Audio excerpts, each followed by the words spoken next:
BSc third year की आज की इस ऑनलाइन क्लास में हम लोग डिस्कस करेंगे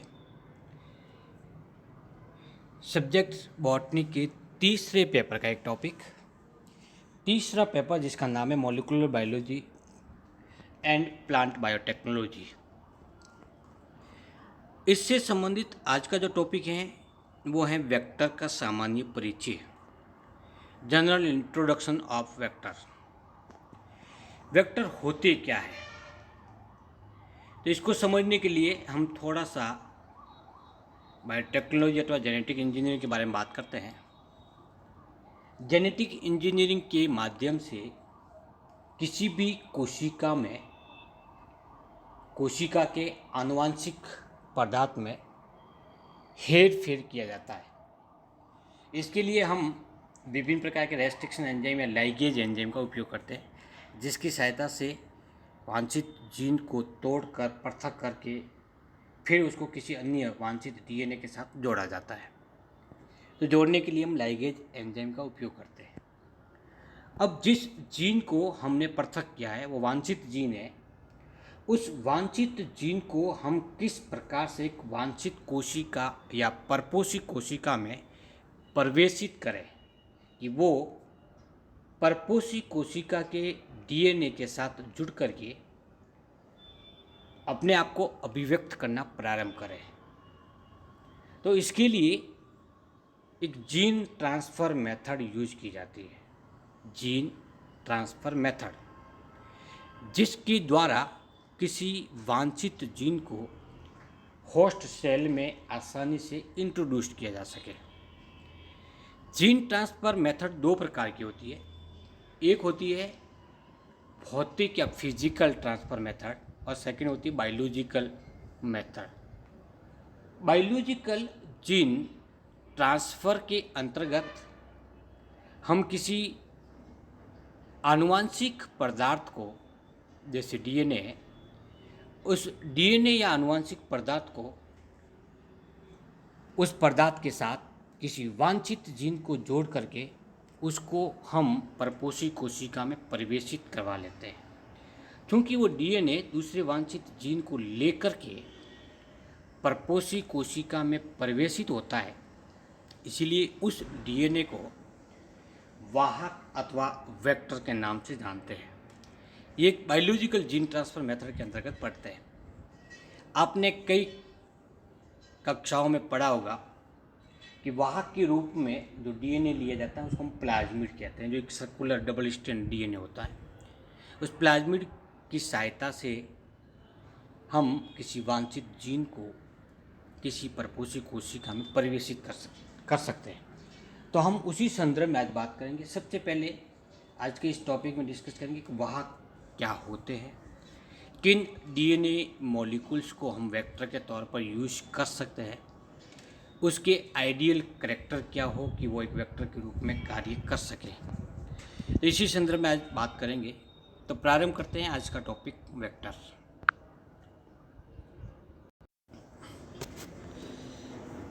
वेक्टर एक छोटा सा डीएनए अणु होता है जो सेल्फ रेप्लिकेबल होता है, जिसमें स्वयं एक नई प्रति बनाने की कैपेसिटी होती है। इसे हम क्लोनिंग व्हीकल के रूप में या क्लोनिंग डीएनए के रूप में जानते हैं। और ये डीएनए जो कि छोटा सा खंड, स्मॉल फ्रेगमेंट है, वो किसी अन्य वांछित डीएनए खंड को ले जाने का कार्य करता है। इसमें कैपेसिटी होती है कि वो किसी दूसरे डीएनए को भी अपने साथ में ले जा सकता है।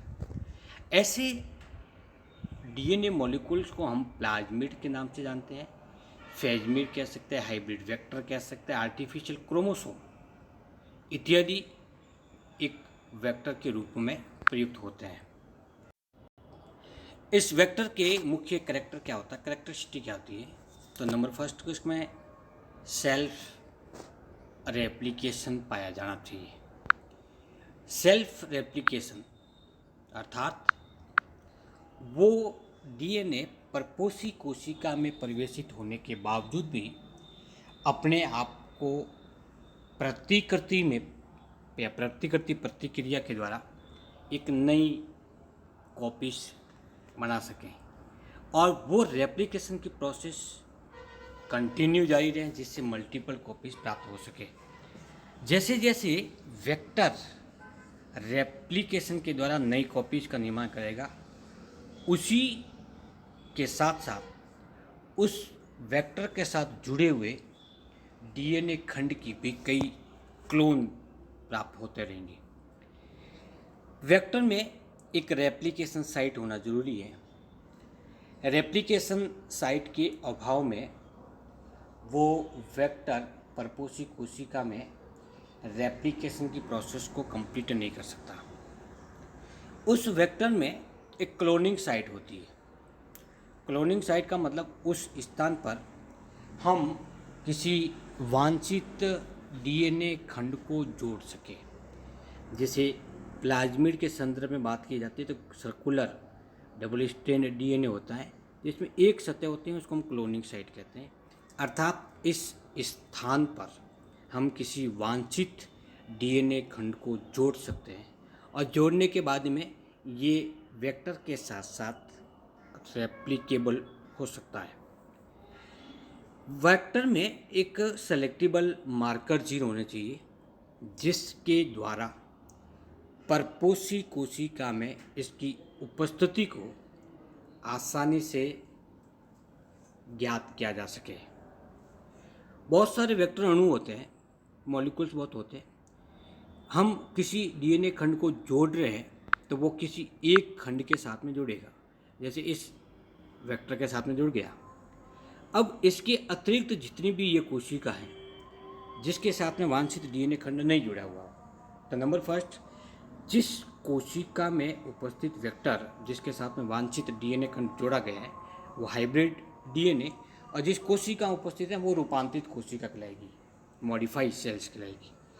लेकिन जिन वेक्टर के साथ में डीएनए खंड नहीं जुड़ा हुआ है, ऐसी डीएनए खंड या वेक्टर युक्त कोशिकाओं को हम अरूपांतरित कोशिकाओं के नाम से जानते हैं। रूपांतरित कोशिका वो कोशिका होती है जिसमें उपस्थित वेक्टर के साथ में वांछित डीएनए खंड जुड़ा हुआ होता है। तो सेलेक्टेबल मार्कर जीन क्या करेंगे कि ये उन रूपांतरित कोशिकाओं को अरूपांतरित कोशिकाओं से पृथक पहचानने में प्रयुक्त हो सकते हैं। जैसे किसी आर्टिफिशियल या कल्चर मीडिया पर रूपांतरित कोशिका ग्रो कर सकती है, अरूपांतरित कोशिका नहीं। क्यों नहीं कर सकती है? क्योंकि इस रूपांतरित कोशिका में ऐसा सेलेक्टेबल मार्कर जीन प्रेजेंट है जो उस प्रतिकूल वातावरण के अंतर्गत भी ग्रो कर सकता है। लेकिन अरूपांतरित क्यों नहीं हुई? क्योंकि उसमें सेलेक्टेबल मार्कर जीन का अभाव था। इस प्रकार से एक ग्रो करने वाली कोशिका ही रूपांतरित कोशिका हुई। दूसरे कुछ जीन ऐसे भी होते हैं मार्कर जीन जो कि रूपांतरित होने की कंडीशन में या हाइब्रिड डीएनए की प्रेजेंस में किस विशेष प्रकार का रंग उत्पन्न करता है। तो जो रंगीन कोशिका होगी वो रूपांतरित, रंगहीन होगी वो अरूपांतरित, या फिर ऐसे सेलेक्टेबल मार्कर जीन जो अन्य डीएनए खंड की उपस्थिति में, हालांकि सेलेक्टेबल मार्कर जीन उपस्थित होता है वेक्टर के अंतर्गत। तो जैसे एक वेक्टर ये है, ये वेक्टर है, उसके अंदर एक सेलेक्टेबल मार्कर जीन प्रेजेंट है। लेकिन जैसे ही हम इस क्लोनिंग साइट पर कोई दूसरा डीएनए खंड इसके अंदर जोड़ेंगे तो तुरंत प्रभाव से वो मार्कर जीन निष्क्रिय हो जाता है। किसकी उपस्थिति में? विजातीय डीएनए खंड की उपस्थिति में, जिसके फलस्वरूप वो अपने आप को अभिव्यक्त नहीं कर पाता। यदि वो जीन किसी रंग के लिए उत्तरदायी था तो रंगीन कोशिका बनती, लेकिन विजातीय डीएनए खंड की उपस्थिति के कारण वो जीन अपने आप को प्रकट नहीं कर पाता, फलस्वरूप रंगहीन कोशिका बनती है। तो इस प्रकार से हम इस सेलेक्टेबल मार्कर जीन की सहायता से कोशिकाओं को आसानी से हम पहचान सकते हैं। वेक्टर की सबसे बड़ी विशेषता होनी चाहिए कि वो स्मॉल साइज का हो। इसकी साइज होनी चाहिए वो स्मॉल होनी चाहिए, जिसके फलस्वरूप आसानी से वो किसी भी कोशिका में प्रवेशित हो सकता है और इसको प्रवेशित करवाने में कोई प्रॉब्लम समस्या नहीं होती है। यदि बड़े आकार का डीएनए खंड होता है, उस स्थिति में उसको परपोषी कोशिका में प्रवेशित करने हेतु इस विशेष मेथड की आवश्यकता होती है। ये डीएनए खंड जो वेक्टर के रूप में काम आता है वो लो मॉलिक्यूलर वेट का होना चाहिए। इसके अतिरिक्त उसको हम आसानी से उस कोशिका से पृथक कर सकते हैं, उसको प्यूरिफाई कर सकते हैं, इसको आइसोलेट हम कर सकते हैं।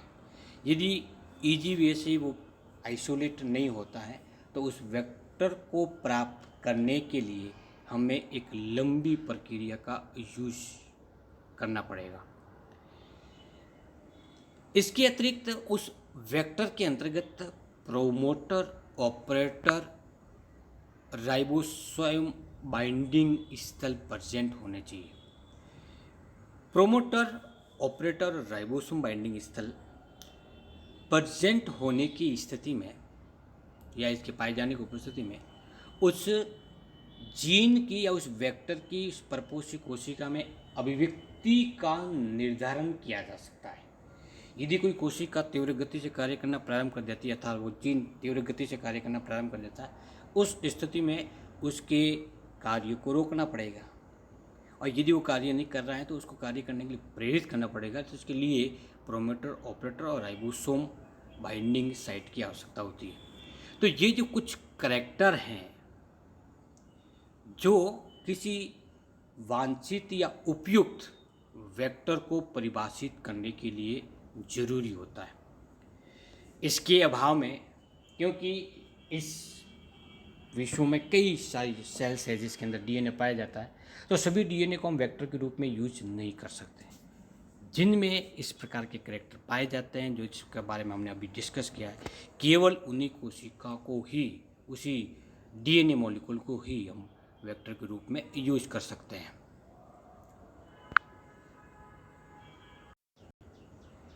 वेक्टर को मोटे तौर पर हम दो भागों में डिवाइड कर सकते हैं। एक वो वेक्टर होते हैं जो अपने आप को अभिव्यक्त कर रहे हैं, और दूसरे वे वेक्टर होते हैं जो किसी वांछित जीन की क्लोनिंग कर सकते हैं। तो इसके आधार पर एक को हम क्लोनिंग वेक्टर के नाम से जानते हैं, जबकि दूसरे प्रकार के वेक्टर होते हैं उनको हम एक्सप्रेशन वेक्टर के नाम से जानते हैं। सबसे पहले हम डिस्कस करते हैं क्लोनिंग वेक्टर क्या होता है। तो क्लोनिंग वेक्टर वे डीएनए अणु होते हैं जिनके साथ किसी डीएनए खंड को जोड़ने पर वो आसानी से परपोषी कोशिका में प्रवेशित होकर के उस वांछित जीन की कई सारी कॉपी तैयार करते हैं, कई सारे क्लोनिंग करते हैं। तो उसको नाम देता हम क्लोनिंग वेक्टर। जैसे फॉर एग्जांपल प्लाज्मिड, फेज और वायरस डीएनए। इन क्लोनिंग वेक्टर की सहायता से हम कम समय में उस वांछित डीएनए की मल्टीपल कॉपी प्राप्त कर सकते हैं, मिलियंस की संख्या में कॉपीज प्राप्त कर सकते हैं। क्लोनिंग वेक्टर का उपयोग किन किन क्षेत्रों में होता है? तो नंबर 1 जीनोमिक लाइब्रेरी में होता है, किसी प्रोब को निर्मित करना और प्रोब की मल्टीपल कॉपी प्राप्त करने के लिए किया जाता है। जेनेटिक इंजीनियरिंग के अंतर्गत किसी कोशिका में वांछित जीन को परिवेशित करवाने के लिए होता है। अब क्लोनिंग वेक्टर हम किस आधार पर सेलेक्ट करते हैं?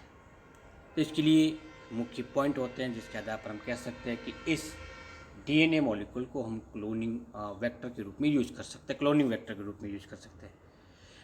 तो नंबर फर्स्ट है कि वो क्लोनिंग के उद्देश्य को पूरा करे, उसके साथ में जोड़े जाने वाले जीन आसानी से इंट्रोड्यूस हो सके और क्लोन कर सके। वो किसी भी कोशिका में, परपोषी कोशिका में आसानी से कार्य कर सके। उस वेक्टर के बारे में हमें पूर्ण रूप से जानकारी प्राप्त हो कि इसके अंदर कितने जीन्स हैं और वो जीन कौन कौन से कार्य कर सकते हैं। वो इजी वे से किसी कोशिका के अंतर्गत स्थापित हो सके।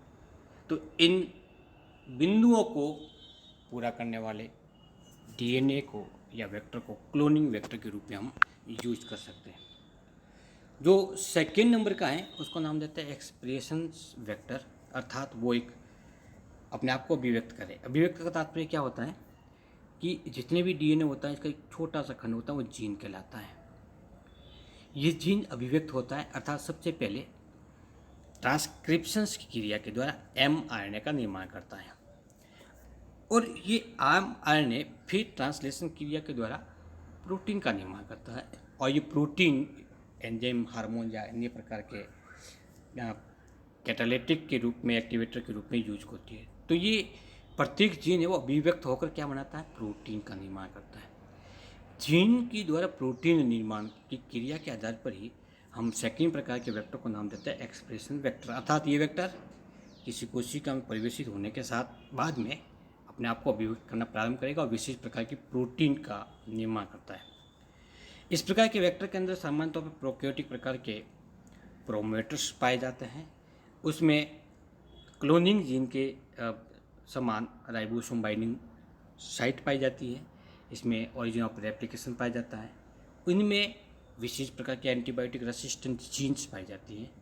एंटीबायोटिक रेसिस्टेंट जीन्स विशेष प्रकार की प्रोटीन निर्मित करती हैं, और ये प्रोटीन एंटीबायोटिक से उस पर्टिकुलर कोशिका को सुरक्षा प्रदान करने का कार्य करती है।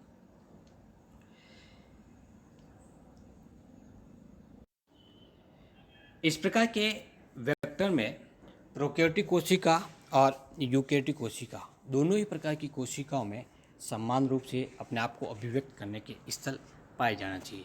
तो इस प्रकार के जो सेकेंड वेक्टर होते हैं उसको नाम देते हैं अभिव्यक्ति वेक्टर अथवा एक्सप्रेशंस जीन्स। तो आज की छोटी सी क्लास में हमने डिस्कस किया है वेक्टर के बारे में कि वेक्टर क्या होते हैं और कितने प्रकार के होते हैं। नेक्स्ट क्लास में हम विभिन्न प्रकार के वेक्टर जैसे प्लाज्मिड, प्लेज्मिड इत्यादि के बारे में विस्तार से डिस्कस करेंगे। थैंक यू, नमस्कार।